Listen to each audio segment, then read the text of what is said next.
Hello guys, आज चाहिँ हामी फुलको मल चेन्ज गर्न आँटेको मल माटो हेर्नुहोस् सबैजना छ यहाँ।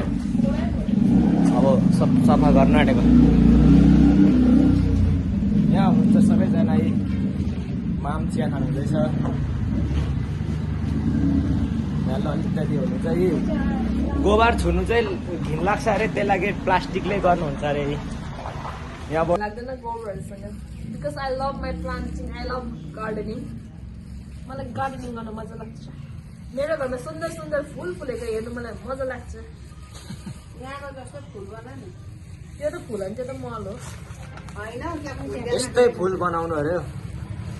हेर्नुहोस् है, सासु लड्नु पऱ्यो, बनाइदिइहाल्नु पऱ्यो नि। अब ललितादी गोबरसँग चाहिँ किन घिन लाग्छ है? ऊ हो नि त गोबर भनेर याद छैन नि त होइन। कसलाई मुसँग घिन लाग्दैन, मान्छेको आफ्नो चोइस हो। कसलाई घिन लाग्छ, कसलाई घिन लाग्दैन होइन। माम तपाईँको फुल चाहिँ के भयो अरे? अरू फुल जति सबै यस्तो भयो, म जस्तै केले गर्दा? मलाई जस्तो सुगर थाइरोइड भएछ, त्यसलाई पनि हो। अन्त यसो भयो, म जस्तै भयो। हेर्नुहोस् है, आज हाम्रो घरको फुलको नजाराहरू, यहाँ नयाँ प्लान्ट गरेकोहरू सब हेर्नुहोस्। यहाँ मामले रोप्नु भएको अरे करेला चाहिँ।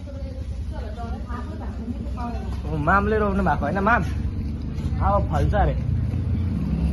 यहाँ टायरमा पनि रमभेडा फल्दैछ।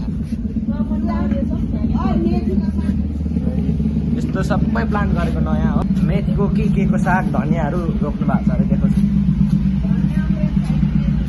यहाँ मेथी छ, यहाँ धनियाँ चाहिँ उम्रेको छैन हो। यहाँ के अरे लिम्बू छ।